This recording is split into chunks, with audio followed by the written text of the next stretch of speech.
여러분, 부로워라는 사람이 있고 베릴이라는 사람이 있고 킹이라는 사람이 있습니다. 이 세 사람의 특징은 백인입니다. 이 사람은 흑인입니다. 텍사스 조만 동네 제스퍼라는 동네에서 이 흑인이 세 사람에 의해서 죽음을 당했습니다. 이 사람은 49인데요. 뇌전증, 그러니까 옛날에는 간질이라고 그랬죠. 뇌전증을 심하게 앓는 몸이 약한 사람입니다. 버드라는 이 사람이 흑인이란 이유 때문에 세 명의 청년들에게 어떻게 죽었냐. 쇠사슬로 묶여서 픽업 트럭에 묶여서 길거리에 끌려다니면서 2km 정도를 길거리에 시내를 새벽 2시에 끌려다녔습니다. 그래서 그 죽은 시체를 교회 앞에 버리고 갔는데 목이 없고 왼쪽 손이 없어진 채로 그냥 몸뚱이만 버려져 있는 채로 그렇게 죽었습니다.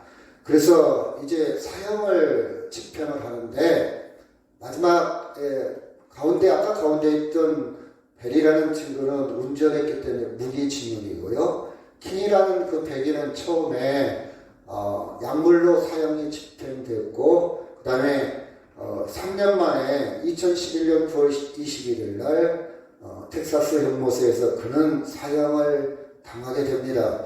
사형을 당할 때에 그 형무소 관례에 따라서 마지막 식사를 요구할 수 있어요. 또 마지막 먹고 싶은 게 뭐니? 물어봤더니 그는 분에 넘칠 정도로 많은 음식을 주문을 했습니다. 주문을 했고 근데 음식을 다 주문을 해서 어떻게 보면 표현이 조금 맞을는지 모르겠지만 진수성찬을 차려놨는데 입맛이 없다고 하나도 입에 대지 않고 먹지 않습니다. 그래서 그때부터 80년 전통을 가진 텍사스 형무소의 마지막 식사는 그때부터 이제는 없어졌다고 그래요. 세금 납니다. 그래서 이제 이런 주지 않는다고 그럽니다.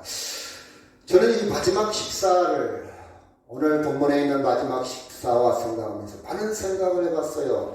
그는 마지막 식사, 마지막 최후의 만찬을 보면서 무슨 생각을 했을까? 이 음식을 먹고 싶은 욕망이 아마 주문을 했을 때는 강했을 수도 있고 아니면 골탕을 한번 먹여보자 해서 주문할 수도 있고 막상 먹으려고 하니 죽음을 생각하니까 그 음식이 차마 이걸 먹든 안 먹든 무슨 상관일까 하면서 음식을 거부할 수도 있고 여튼 마지막 식사, 최후의 만찬을 놓고 그는 무슨 생각을 했을까?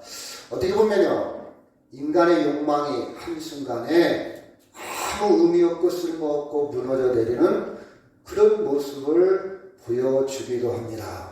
여튼 그는 음식을 전혀 손대지 않고 평장의 이슬로 사라졌다는 사실입니다.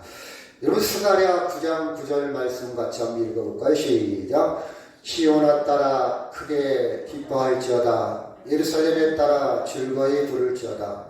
보라, 내 왕이 내게 임하시나니 그는 공의로우시며 구원을 베푸시며 겸손하셔서 나귀를 타시나니 나귀의 작은 것 곧 나귀 새끼니라. 그렇죠? 이건 스가랴 구약의 스가랴에 예언된 말씀인데요. 그대로 신약에 와서 예수님이 성취를 합니다. 여기 보면요, 예수님이 나귀를 타고, 나귀는 순종의 상징입니다. 아주 겸손의 상징이고요. 예수님이 왕으로 오셨다는 것을 보여주고 있어요.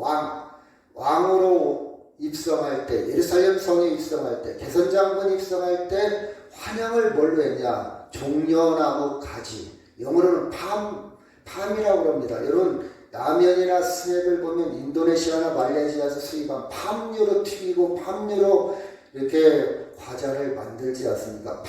종려나무라는 뜻이에요. 팜스테이, 종려주일, 오늘이 종려주일이라고 이렇게 예루살렘이 입성한 날입니다. 그리고 이제 고난주간이 한 주간 시작되는데 그 고난주간에 금요일날, 그러니까 토요일날이 안식일이고 그리고 또한 6월절인데 그 안식일, 6월절 날 전날에 이제 만찬을 하는 풍습이 있어요. 그리고 만찬을 하고 그 다음에 예수님이 십자가에 달려 돌아가시고 그 다음에 이제 3일 만에 부활을 합니다. 이것이 한 주간의 일정입니다. 자, 6월절에 우리는 초점을 맞춰서 같이 하나님 말씀 속으로 들어가 보도록 하겠습니다. 6월이라는 넘을 유자입니다. 월자도 넘을 월자, 유자도 넘을 유자요. 넘어갔다, 넘을 유, 넘을 월, 넘어갔다 그런 뜻이에요. 패스오버라고 그러는데요. 이 6월절에 여러분이 잘 아는 대로 출애굽할 때, 애굽을 나올 때 죽음이 넘어갔다. 문설제 지방에 양의 피를 바른 그 집은 죽음, 장자의 죽음이 넘어갔지 않습니까? 그걸 기억하고 그걸 기념하고 하나님의 구원, 하나님의 해방, 하나님의 섭리를 잊지 않기 위해서 그 6월절 명절을 기념해서 계속 유대인들이 이스라엘 사람들이 절기를 지키는 거예요. 6월절의 저녁 식사는 양을 잡습니다. 양을 잡고요. 그 다음에 빵은 누룩이 없는 빵, 그쵸? 누룩이 없는 빵. 우리가 가끔 설령 앞에서 6.25를 기억하기 위해서 보리밥 행사를 하고 있지 않습니까? 가난했을 때 먹었던 음식. 마찬가지로 누룩이 없는 빵, 딱딱하지요? 하지만 내용은 튼튼합니다. 그쵸? 누룩을 넣어버리면 부풀려지니까 부피, 볼륨이 커지니까 안 된단 말이에요. 딱딱한 빵, 누룩이 없는 빵, 그것을 이제 그들은 먹었어요. 왜? 장기간 여행을 하기 위해서는 뭔가 압축된 음식물이 필요하잖아요. 누룩이 없는 빵. 그 다음에 그들 숭늉처럼 마시는 음료수가 있다면 포도주입니다. 포도주. 이 세 가지가 6월절 음식의 상징적인 메인 음식입니다. 자, 누가복음 22장 15, 16, 20절. 자, 이르시되 시작. 이르시되 내가 고난을 받기 전에 너희와 함께 이 6월절 먹기를 원하였노라. 내가 너희에게 이르노니 이 6월절이 하나님의 나라에서 이루어지기까지 다시 먹지 아니하리라 하시고. 그렇죠? 여기 보니까 예수님이 뭘 하기를 원했다고요? 6월절 식사하기를 원했다. 그리고 이제 6월절 식사를 더 이상 하지 않는다 이 말은 내가 2월절의 본질을 완성한다 그 뜻이에요. 이 6월절이 예표하고 이 6월절이 상징하는 것을 내가 이제 완성한다 그 뜻이에요. 이제 더 이상 행할 필요가 없다. 완성한다. 그리고 20절에 가서 시작. 저녁 먹을 후에 잔도 그와 같이 하여 이르시되 이 잔은 내 피로 세우신 새 언약이니 곧 너희를 위하여 붓는 것이라 하죠. 새 언약, 새로운 계명, 새로운 약속, 새로운 법을 만들겠다. 지금까지는 6월절이 법이었어요. 6월절이 지금까지 예수님 오시기 전에 예수님이 십자가에 달려 돌아가신 부활하기 전까지는 6월절이 유효한 법이었는데 이제 예수님이 새로운 법을 만들었기 때문에 그 6월절은 소멸되고 새로운 법이 이제는 예수님 오는 그 이후로 시행된다는 사실을 우리가 볼 수가 있습니다. 새로운 언약. 여러분 출애굽할 때 6월절이 뭐였다고 그랬죠? 구원이라고 그랬죠. 해방이라고 그랬죠. 이집트라는 나라에서 가나안 땅으로 상징하는 겁니까? 세상의 나라에서 영원한 나라 하나님의 나라로 이동시키는 거예요. 그렇죠? 그쪽으로 하나님의 백성들을 구원하는 거예요. 이것이 6월절의 상징이었는데 그 성취, 그 완벽한 성취, 완전한 완성은 바로 예수님이 십자가와 부활을 통해서 이제는 가나안 땅이 아니고 이제는 새하늘과 새 땅, 영원한 구원의 성취를 위해서 이룬다는 새 언약을 만들게 되었다는 사실입니다. 그래서 이제는 6월절 행사를 할 필요가 없어요. 그 이단 중에 하나님의 교회가 있어요. 안상홍이 교주했는데 안상홍이 죽으니까 새 어머니 그 부인을 또 교주로 섬겨요. 참 재미있죠? 그걸 따르는 사람도 참 우리가 볼 때는 답답한데 그렇죠? 그 사람들은 지금도 유월절을 행합니다. 유월절. 유월절에 묶여 있어요. 여러분, 유월절은 다시는 행하지 아니하리라 했어요. 다시는 이제는 하지 않아. 내가 새 언약을 말한다, 이렇게 이야기를 하고 있습니다. 그러면 새 언약에 이루기까지 이 유월절에 우리가 초점을 맞추고요, 조금 깊이 한번 들어가 보도록 하겠습니다. 누가복음 22장 1절 2절 시작. 유월절이라 하는 무교절이 다가오매 대제사장들과 서기관들이 예수를 무슨 방도로 죽일까 궁리하니 이런 그들의 백성을 두려워함이더라. 유월절, 무교절은 무슨 뜻입니까? 무교절은 누룩이 없는 빵을 먹는 절. 그래서 무교절, 누룩이 없다 이 말이에요. 누룩이 없는. 자, 유월절이나 무교절이나 같은 의미예요. 그렇죠? 이럴 때 대제사장은 원래 한 명인데 들이라는 복수가 나왔어요. 어용 대제사장이 있고 로마에 정경 유착을 해서 그런 대제사장이 로마를 아부하는 대상 하나 세워놓고 또 유대인의 전통 방식에 의해서 세우는 대제사장이 있어요. 그래서 대제사장들이 원래는 한 명인데, 그 다음 서기관들, 이런 사람들이 예수를 죽이려고 방도, 죽일까 궁리를 하고 있었어요. 예수에 대한 소문, 많은 군중들이 예수를 따라간다, 예수에 추종하게 되고 자기들의 기득권을, 자기들의 위치를, 자기들의 종교를 이제는 조금씩 뭐라고 할까요? 위험성을 느낍니다. 그랬더니 예수를 죽이면 되겠구나, 그런 생각으로 그들은 나아가고 있습니다. 그런데 문제는 백성들의 여론입니다. 여러분, 지금 정치도 그렇지만은 모든 사람들, 또 독재자들 또 여론을 이용하거든요. 여론. 굉장히 여론에 민감하죠. 그렇죠? 그래서 근데 여론이 이제 문제예요. 여론이, 많은 사람들이 예수를 추종하니까 함부로 할 수도 없고 무슨 명분을 만들어야 되겠는데, 그래서 궁리를 하게 되었다. 자, 3절, 4절, 5절 시작. 12 중에 하나인 가룟이라 부르는 유다에게 사탄이 들어가니 이 유다가 대제사장들과 성경 경비대장에게 가서 예수를 넘겨줄 방도를 의논하며 그들이 기뻐하여 본을 주기로 언약하는지라. 그렇죠? 언약, 말로 서로 언지를 해놨어요. 돈 주기로. 그렇죠? 자, 가룟 유다가 예수를 팝니다. 제자 중에 한 명이었죠.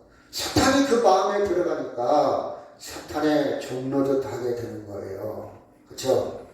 사탄이 들어가면요, 이렇게 예수를 대적하고 예수를 팔게 되고 그렇게 된다는 사실이에요. 그래서 이제 가룟 유다를 통해서 예수를 팔기로 이렇게 계획을 세웁니다.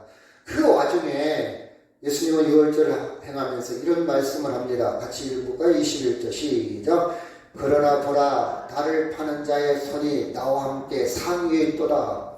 그때 최후의 만찬 유월절을 행할 때 가룟 유다도 참석을 했거든요. 그 예수님은 아셨잖아요. 누가 팔지, 어떻게 될지. 이 정도 여러분 신호를 보내면 이때라도 회개하면 되잖아요. 이때라도 뉘우치면 되잖아요. 이때라도 돌이키면 됩니다. 그런데요, 변하지 않는 사람은 변하지 않아요. 여러분, 우리가 어떤 증세나 어떤 일이 벌어지기 전에 계속 신호가 옵니다. 사인이 와요. 뇌절적으로 쓰러지기 전에 신호가 오지 않습니까? 뒷목이 좀 시다든가 머리가 아프다든가, 이것은 혈압이 지금 높아가고 있다는 거예요. 근데 무지해서 깨닫지 못하는 사람은 그냥 무시해버리죠. 왜? 그게 지속은 안 돼요. 스트레스를 받다든가 피곤하다든가 뒷목이 막 아프고 머리가 좀 아프면요, 빨리 혈압을 체크를 해야 됩니다. 신호가 와요. 어떤 병이든 완벽하진 않지만 거의 신호가 와요. 예수님이 신호를 보냈어요. 이 중에 나를 팔 자가 있다. 그렇죠? 파는 자의 손이 나와 함께 이 상에 있다. 같이 음식을 먹고 있다. 우리는 은총을 거부해서는 안 돼요. 은총을 받아들여야 됩니다. 영적 센스, 감각이 있어야 됩니다. 자, 24절 시작. 또 그들 중에 그중 누가 크냐 하는 다툼이 난지라. 예수님의 로드맵은, 예수님의 계획은 예수님의 시간표는 이제 십자가에 달려 죽을 것이고 이제 부활의 그 길을 걸어가고 있어요. 그런데 제자들은 전혀 예수님의 마음을 읽어내지를 못합니다. 그 중에 자기들끼리 엊그제 예수님이 예루살렘에 있을 때 왕이여 호산나 다윗의 자손이여 많은 인기를 얻고 있습니다. 그렇다면 예수님이 로마의 총독은 되지 못한다 할지라도 아주 영향력 있는 거물이 될 거 아니냐. 그러면 나는 그때 어떤 포지션에 있어야 되지? 나는 영의정의 자리, 좌의정의 자리, 아니 총리, 장관쯤, 아니 장관 중에도 서열이 있잖아. 그렇죠? 총리 중에도 총리가 있고 부총리가 있는데 서열이 있는데 나는 어떤 자리에 앉지? 내가 지금까지 능력으로 보나 내 업적으로 보나 내 복로로 보나 내가 지금까지 했던 수고로 보나 나는 서열 두 번째 아니면 두 번째가 아니라면 세 번째 정도는 내가 그 자리를 차지해야 되겠지. 이 마음과 이 싸움과 다툼이 일어나고 있습니다. 전혀 예수님과 상관없이 우리의 신앙이 우리의 교회 생활이 교회를 이룸이 전혀 예수님과 상관없이 우리는 곁길로 가서는 안 됩니다. 그렇죠? 자 33절 34절 시작. 그가 말하되 주여 내가 주와 함께 오게도 죽는 데까지 가기를 각오하나이다. 34절 시작. 이르시되 베드로야 내가 내게 말하노니 오늘 다가오기 전에 네가 세 번 나를 모른다고 부인하리라 하시니라. 예수님은요 6월절이 마지막 식사고 오늘 밤에 잡혀가서 이제는 마지막 식사에 잡혀가기 직전의 식사입니다. 그 식사를 하고 있는데 제자들은 누가 크냐 누가 서열 몇 번이냐 그런 싸움을 하고 있고 나는 죽으러 가노라. 나는 십자가에 잡혀 말할 때에 베드로는 굉장히 여러분 다혈질한 편을 많이 쓰고 있지 않습니까? 우발적으로 제가요 저는 예수님 끝까지 따르겠습니다. 어떤 일이 있어도 따르겠습니다. 죽는 데까지도 각오하겠나이다. 이게 우리의 신앙의 현실입니다. 현주소예요. 때로는 내가 은혜 받아서 주님 근데 어느 순간에 결정적인 순간에 우리 하나님을 배반할 수도 있고 예수님을 배반할 수도 있어요. 그렇죠? 어느 순간에 우리는 이것이 우리의 연약성 우리는 성령의 도우심을 받지 않고는 그래서 견인이란 단어에서 견인차가 고장난 차를 끌어가는 견인차예요. 성령이 나를 견인하지 않고는 우리는 구원에 이를 수 없어요. 그래서 이것을 다른 말로 표현한다면 하나님의 은총이다. 하나님의 온전한 은혜다. 이렇게 표현을 합니다. 주님은 말합니다. 네가 나를 다 우길기 전에 그렇죠? 세 번 나를 부인하리라. 우리가 성경을 다 알지만 결국 베드로는 세 번 부인하고 있지 않습니까? 그렇죠? 자 66절 시작. 날이 새매 백성의 장로들 곧 대사들과 서기관들이 모여서 예수를 그 공회로 끌어들여 우리가 다 일어나 예수를 빌라도에게 끌고 가서 그러니까 6월절 식사를 했어요. 그 밤에 잡혀갔어요. 그 밤에 잡혀가서 밤새 잡혀간 상태로 있다가 날이 새자마자 백성들의 장로들, 리더지요, 유직급들, 그쵸? 그 다음에 그 두 분이 대제사장들, 서기관들이 모여서 예수를 살해드린 공회. 여러분 공이라는 말은요 유대인들의 집단입니다. 지금 같으면 어떤 종교회의 집단이에요. 그 공회. 그 공의에서 이제 토론을 거칩니다. 이걸 어떻게 할 것인가? 이 예수를 어떻게 할 것인가? 이걸 죽여야 되겠다. 죽이는데 우리는 그래도 신사니까 엘리트니까 우리는 그래도 지식이니까 순서대로 그렇죠? 불법을 행하지 않고 우리는 그래도 아주 질서대로 이걸 처리하자 해서 자기들이 어떻게 갑자기 죽이지 않고 누구에게 데려갔냐? 빌라도에게 끌고 갔어. 빌라도는 그때 당시 예루살렘의 총독, 예루살렘을 관리하는 로마에서 파송한 관리입니다. 최고의 통치자입니다. 총독에게 데리고 갑니다. 자, 누가복음 23절 1절 시작. 무리가 다 일어나 예수를 빌라도에게 끌고 가서 빌라도가 제사장들과 무리에게 이르되 내가 보니 이 사람에게 죄가 없도다 하니 빌라도가 신문을 했어요. 여러분, 신문 중에 가장 큰 질문이 뭐겠습니까? 반란을 일으켰냐 안 됐냐. 그렇지, 반란, 폭동, 독립운동을 했냐 안 했냐, 민심을 이용해서 반란을 일으켰냐, 로마 황제에 대해서 반역을 했냐 안 했냐, 그걸 따지는 거예요. 그럴 때에 그쵸, 죄가 없다, 잘못한 것이 없다, 이건 죄가 안 된다. 그래서 그냥 어떻게 했냐, 그냥 매로 때리고 몇 대 때리고 해서 훈방해라, 내보내라, 이렇게 처음에 1차 분판이 이렇게 끝납니다. 자, 6절 7절 시작. 빌라도가 듣고 그가 갈릴리 사람이냐 물어 헤롯의 관할에 속한 줄을 알고 헤롯에게 보내매 그때 헤롯이 예루살렘에 있더라.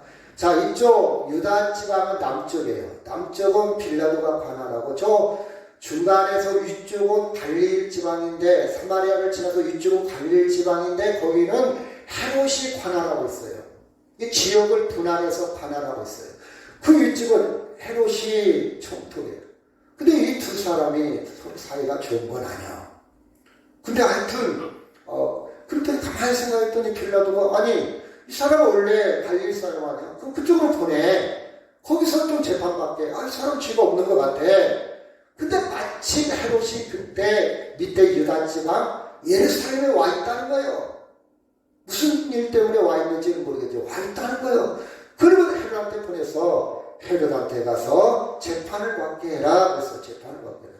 자, 23절, 22절, 23절, 25절 시작. 빌라도가 세 번째 말하되 이 사람이 무슨 악한 일을 하였느냐. 나는 그들에게 죽일 죄를 찾지 못하였다니 때려서 놓으리라니 그들이 큰 소리로 재촉하여 십자가에 못 박기를 구하니 그들의 소리가 이긴지라. 여론이, 참 여론이라는 게 묘하죠. 이게 군중의 우매함입니다. 여러분, 정치인들은요 이 군중을 이용해 먹어요. 이 군중의 여론을 이용해서 표를 얻습니다. 이 군중이 참 맹목적이에요. 제가 그렇잖아요. 정명석에 따르는 사람들, 여러분 얼마나 우리가 볼 때는 객관적으로 볼 때는 참 안타까운, 근데 거기에 맹종합니다. 이단에 빠진 사람들 맹종합니다. 그렇죠? 분별력이 없어요. 우리는 지금 뭔가 맹종하고 있을지도 몰라요. 객관성을 잃어버리고. 그래서 나이가 먹을수록 자기를 객관화시키라고 그랬죠. 엊그제 주일날만 했더라도 그 사람들은 호산나 다윗의 자손이요, 막 우리의 왕이요, 막 흔들었던 사람들이요. 갑자기 이들은 분별력을 잃고 이제는 저 예수를 십자가에 죽이자. 누가 이용했습니까? 정치꾼들이. 누가 이용했습니까? 리더들이. 누가 이용했습니까? 표를 얻으려는 사람들이. 우리는 여기에 속으면 안 돼요. 여기에 속으면 안 돼요. 그런데 많은 백성들이 여기에 자기가 속는 줄도 모르고 속고 있다 이 말이에요. 그래도 이들은 또 돌변해서 십자가에 못 박기를 구하니, 그렇죠? 이들이 이겼어요. 이긴지라 소리가 이겼다고 했어요. 말을 분명히 그럽니다. 그러면 빌라도는 로마의 피해가 되지 않는 이상, 자기 권력, 자기가 통치하는데 지장이 되지 않는다면 여론의 말을 들어주는 거예요. 내가 손해볼 것도 없고, 니들 뜻이 그렇다면, 니들 마음대로 해주지. 그게 난 좋은 사람이잖아. 니들 말을 다 들어주니까, 그렇죠? 그래서 25절 시작. 그들이 요구하는 자 곧 밀람과 살인으로 말미암아 옥에 갇힌 자를 놓아주고 예수는 넘겨주어 그들의 뜻대로 하게 하느니라. 오히려 주인은 놓아주고 예수는 옥에 갇혀서 십자가에 죽게 합니다. 이것이 인간의 정의고요, 인간의 판단력이, 인간의 분별력의 한계를 그대로 가르쳐주고 있습니다. 저는요 세상에서 가장 힘들고 가장 어렵고 심지어 가장 불쌍한 직업이 저는 판사라고 생각해요. 물론 판사는 검사가 하는 선고를 근거로 해서 객관적으로 판단하려고 노력하겠지만 최종적으로 잘못 판단해서 무죄한 자를 살인형으로, 그렇죠, 사형형으로 언도할 수도 있다 이 말이에요. 그 책임을 누가 져야 됩니까? 검사가 그렇게 기술했기 때문에 자기가 최선을 다했다고 이런 말이 안에 잘못 심판해서 잘못 판단해서 억울한 사람이 있을 수도 있다 그런 뜻입니다. 여튼 빌라도는 책임을 회피하고 예수를 십자가에 못 박게 되는 것입니다. 자, 헤롯도 죄가 없다고 그랬어요. 빌라도도 없다고 그랬어요. 그러면 누가 예수를 죽였을까? 빌라도도 그렇죠. 자, 대제사장들과 서기관들이 예수를 죽였을까요? 그렇죠.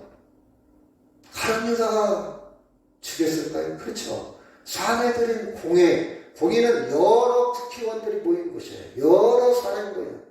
여러 사람이 자기들의 아이디어, 자기들의 의견, 자기들의 좋은 생각, 자기들의 그렇죠. 많은 분석한 결과 내린 결정입니다. 이 사람들이 죽였을까요? 로마 총독 빌라도나 저쪽 갈릴리 지방 헤롯, 아니면 군중, 아니면 베드로. 그렇죠. 저는요 여러 종류의 사람들이 다 예수를 죽인 일에 있어서는 자유롭지 못하다. 모든 사람이 예수 죽인 일에 다 포함되어 있다고 이렇게 유추할 수 있습니다. 우리 또한 직접 그 당시에 살았던 사람들은 아니지만 우리는 예수를 죽일 만한 죗값에, 다시 말해서 모든 사람들은 철저하게 예수를 버렸다. 예수를 십자가에 못 박았다는 것이 복음의 전제 조건입니다. 그 예수는 도대체 누구인가? 모든 사람이 죽인 예수, 모든 사람이 십자가에 죽인 그 예수는 힘없이 무기력하게 십자가에 죽었던 그 예수는 누구인가? 그 예수가 누구이기에 우리는 그 예수를 믿고 그쵸 구원을 얻으며 생명을 얻으며 영원한 소망을 가지며 하나님의 자녀가 되었는가? 우리 구체적으로 들어가야 되는 줄 압니다. 자, 저는 그 해답을 오늘은 마지막 6월절 마지막 식사에서 해답을 찾으려고 그래요. 그 예수는 하나님의 아들이요. 그 예수, 하나님의 아들이라는 말은 하나님의 속성, 하나님의 영원한 생명을 그대로 가졌다는 뜻이에요. 그렇죠? 여러 군데에 나타나지만 오늘은 6월절 식사를 통해서 우리는 그 예수가 누구인지를 우리는 찾아보려고 합니다. 여러분, 마지막 식사. 아까 사형수가 마지막 식사를 대할 때 어떤 마음이었을까? 저는 한참 생각해 봤어요. 나도 마지막 식사를 하게 된다면 어떤 생각이 들까? 그렇죠? 나는 사형수가 아닐지라도 내가 마지막 이 음식을 먹는다면, 내가 마지막 호흡을 한다면, 여러분 그런 예가 있죠. 어떤 사람이 혀에 암이 생겼어요. 그래서 의사가 그럽니다. 이제 혀를 잘라 절단할 수밖에 없는데 당신이 혀가 있을 때 마지막 하고 싶은 말이 무엇입니까? 이렇게 물어본 적이 있다는 그런 예화를 들은 적이 있어요. 내가 세상을 마지막 본다면, 이제 눈이 없고 마지막 본다면 난 무슨 생각이 들을까? 저는 요새 봄에 꽃들이 봄꽃이 많이 피어나고 있지 않습니까? 개나를 비롯해서 많은 꽃들, 야생화들이 눈에 보여요. 제가 그렇죠. 꽃이 보인다는 것은 평화가 있다는 거예요. 여유가 있다는 거예요. 화나면요, 스트레스 받으면요, 바쁘면요, 정신없으면요, 꽃이 안 보여요. 꽃이 안 보여. 보일 겨를이 없어요. 저는 인생을 잘 산다고 박수 치고 싶지는 않아요. 그런 사람은 잘 산다고 박수 치고 싶지는 않아요. 보여야 돼요. 우리는 꽃을 보는 그 순간, 그렇죠? 저는 꽃을 봅니다. 저 꽃은 겨울에 움츠리고 있다가 그 추운 눈보라에, 추운 영하의 날씨에도 생명을 고이 간직하고 있다가, 그쵸? 나무 속에서, 수액 속에서 그 얄팍한 표피, 나무 껍질 속에 그 생명을, 그 꽃눈은요, 그쵸? 거의 간직하고 있다가, 날씨가, 온도가 습도가 받쳐주니까 꽃을 피우려고 있어요. 마치 나를 기다리고 나를 반기고 나를 위한 꽃처럼 저는 다가갑니다. 고맙고 감사한 생각이 들어요. 여러분, 내가 마지막 걷는 순간이 온다면 나는 어떻게 걸을까? 어디를 걸을까? 그렇죠? 오늘 마지막 예배를 드린다면 나는 어떻게 예배를 드릴까? 여러분, 이제 예배당에 나와서 예배 드리지 못할 날이 곧 옵니다. 요양원에 누워있을 날이 곧 온다고요. 알고 삽시다. 알고 살자고요. 목사님, 나는 아무 상관없어요. 아주 먼 미래입니다. 이렇게 생각할 수도 있죠. 근데 저는요, 아주 민감하게 느껴요. 제가 2층에 올라올 때마다 오늘이 마지막 올라올 수도 있다. 오늘 설교를 마지막 듣고 안 들을 사람도 있다. 못 들을 사람도 있다. 그런 생각으로 올라옵니다. 값집니다. 의미가 있습니다. 가치가 있어요. 자, 예수님의 마지막 식사, 그렇죠? 같이 한번 읽어볼까요? 시작. 또 떡을 가져 감사하기도 하시고 떼어 그들에게 주시며 이르시되 이것은 너희를 위하여 주는 내 몸이라. 너희가 이를 행하여 나를 기념하라 하시고 저녁 먹은 후에 잠도 그와 같이 하여 이르시되 이 잔은 내 피로 세우는 새 언약이니 곧 너희를 위하여 붓는 것이라. 그렇죠? 떡을 나눠주면서 내 몸이다. 너희 먹어라. 너희를 위해서 주는 내 몸이다. 포도주를 나면서 이건 내 피다. 먹어라. 먹고 마신다는 것은 몸에 들어가는 거예요. 몸에 들어가서 모든 작용을 통해서 피가 되고 살이 됩니다. 몸이 하나가 되는 거예요. 예수님의 몸과 피가 내 몸에 들어가서 예수님과 하나 되는 비밀을 비유를 통해서 가르쳐 주고 있습니다. 성만찬, 6월절 만찬은 예수님과 내가 하나 되는 식사였다. 제자들이 이걸 알았을까? 몰랐을 것 같아요. 그러니 누가 크냐? 그리고 예수님을 팔아먹고 예수님을 부인하고 예수님과 하나 되는 놀라운 비밀이 여기에 숨겨져 있다 이 말입니다. 예수님은 이 물질을 통해서 떡과 포도주를 통해서 하나 되기를 원했어요. 가장 민감하게, 가장 예민하게 느낄 수 있는 시뮬레이션, 가장 예민하게 느끼는 시츄에이션을 떡과 잔을 통해서 우리에게 가르쳐 주고 있다 이 말입니다. 저와 예수님은 하나가 되었어요. 아멘. 저와 예수님은 예수님과 하나 되었다는 사실입니다. 그렇죠? 예수님의 몸과 피를 상징하는 이 떡과 잔을 먹음으로 우리는 예수님과 하나 되었다. 따라합시다. 예수님과 하나 되었다. 그렇죠?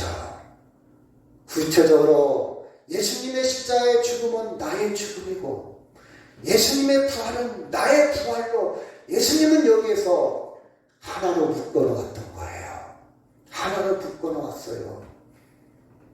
결혼식이 남녀를 하나로 묶어놓는 의식입니다. 한 몸이 되는 의식이에요.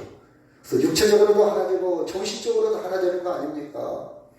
예수님은 성만찬을 통해서 떡과 포도주를 통해서 하나 되는 묶음, 하나가 되는 묶음을 매듭을 지어놓고 당신이 죽을 때 우리도 같이 뒤에서 죽을 수 있도록 나는 십자가에 죽지 않았지만 예수님의 죽음은 나의 죽음으로 예수님의 부활은 나의 부활로 하나 되는 묶음 행사가 뭐였다고요? 6월절의 행사였다. 이걸 느낄 때에 이 마지막 식사는 축복입니다. 천유를 느끼지 않습니까?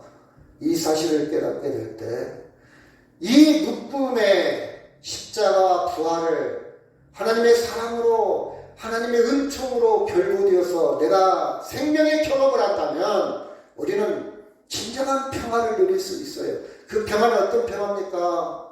기분 좋을 정도가 아니고 죽음을 뛰어넘는 평화요. 죽어도 사는 평화요. 장례의 식장에 화장터에 한 줌의 흙이 된다 할지라도 나는 그것을 뛰어넘는 평화를 느낄 수 있다는 사실입니다. 아멘? 해방이요, 해방. 제가 그랬잖아요. 계란 껍질이 깨어지는 아픔, 깨어지는 초라함, 깨어지는, 어떻게 보면 망가지는, 바닥까지 부서지는 그런 과정은 있을지라도 병아리가 태어나는 기쁨이 바로 이어진단 말이에요. 껍질만 깨어지는, 장래의 시장만 가는, 화장대에 불타는 그것만 생각하지 말고 병아리를 생각하면 아무것도 아니듯 부활의 생명, 하나님의 생명을 생각하면 아무것도 아니더란 말이에요. 그 평화를, 그 해방을, 그 구원을, 그 안식을 누리시기를 주의 이름으로 축원합니다. 아멘. 같이 한번 해볼까요? 또 시작. 또 떡을 가져 감사하기도 하시고 떼어 그들에게 주시며 이르시되 너희는 이것을 위하여 주는 내 몸이라. 너희가 이것을 행하여 나를 기념하라 하시고. 자, 이번 주부터 고난주간입니다. 많은 고난주간에 저도 그렇게 했지만 한시 금식합시다. 우리 굉장히 정숙하게, 성결하게, 아니면 자숙하면서 하나님의 고난을 묵상합시다. 저는 이렇게 많이 했고 아마 여러분도 그렇게 했을 겁니다. 근데 저는요, 이번 주 고난주간은 좀 특이하게 여러분에게 은혜의 길로 제시하려고 그럽니다. 이번 주는요, 음식을 드십시오. 다만 먹을 때마다, 밥을 먹을 때마다 유월절을 경험하시길 바랍니다.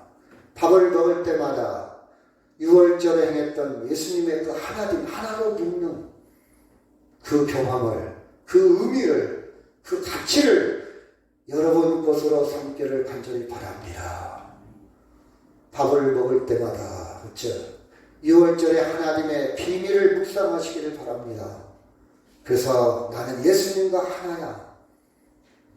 내가 잘나서가 아니야. 내가 똑똑해서가 아니야. 우리는 서울을 가려고 할 때 자동차가 없어요. 돈도 없어요. 다리가 약해서 걸어갈 수도 없어요. 아무것도 없어요. 나는 100m도 아니 10m도 걷기가 힘들어요. 그런 사람 딱 한 가지 방법이 있어요. 서울 가는 사람 자동차에 붙어가는 거예요. 서울 가는데 자동차 있는 사람 하나가 되어서 그 차에 타기만 하면 서울 갈 수가 있어요. 우리 스스로는 서울까지 못 걸어갑니다. 다리가 약해요. 관절염이 있고 걸어갈 수가 없어요. 돈도 없어요. 근데 예수님이 서울 가는 사람이 있다면, 하나가 된다면 우리는 갈 수 있습니다. 이것이 구원의 비밀입니다. 주님과 하나가 되는 거예요. 주님과 하나가 되는 뭐냐? 예수님의 구원의 과정을, 십자가 부활을 그대로 받아들이며 하나가 되는 거예요.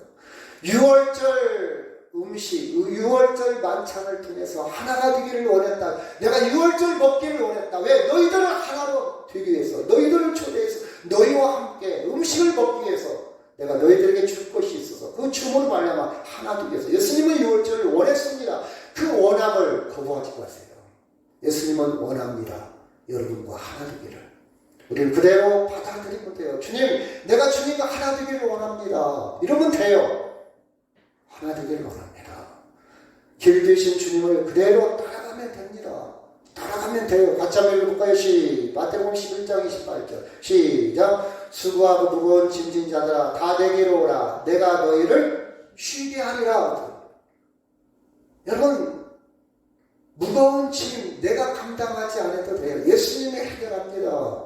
죽음이라는 무거운 짐 내가 해결하려고 발버둥, 내가 완성하려고 발버둥 치지 마세요. 내 생명의 완성 주님께 있습니다. 주님이 오라 그럽니다. 가면 돼요. 가면 돼요. 같이 한번 읽을까요? 시작. 내가 아버지께 구하겠으니 그가 또 다른 보혜사를 너희에게 주사 영원토록 너희와 함께 있게 하리니 그는 진리의 영이라. 세상은 능히 그를 받지 못하나니 이는 그를 보지도 못하고 알지도 못합니다. 그러나 너희는 그를 아나니 그는 너희와 함께 거하시며 또 너희 속에 계시겠습니다. 아멘. 하나가 되면 진리의 영 성령이 우리와 함께 하십니다. 이 은총을 누리시기를 바랍니다.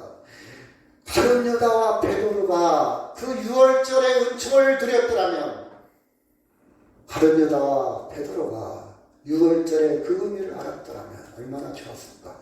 오늘 현대 사는 여러분이 이 유월절의 비밀을 알았더라면 우리는 능력 있게 세상에 좌절하지 않습니다. 낙심하지 않습니다.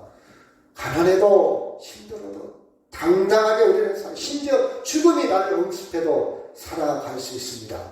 지금도 하나로 주님은 유지하고 있어요. 현재 진행입니다. 성령을 통해서 보혜사 성령을 통해서 지금도 함께하고 있다는 사실을 여러분 믿으시기를 바랍니다.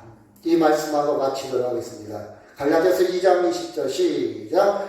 내가 그리스도와 함께 십자가에 못 박혔나니 그런즉 이제는 내가 사는 것이 아니요 오직 내 안에 그리스도께서 사는 것이라. 이제 내가 육체 가운데 사는 것은 나를 사랑하사 나를 위하여 자기 자신을 버리신 하나님 아들을 믿는 믿음 안에서 사는 것이라. 이 말씀이 여러분의 신앙 고백이 되기를 주의 이름으로 축원합니다. 다 같이 기도합니다.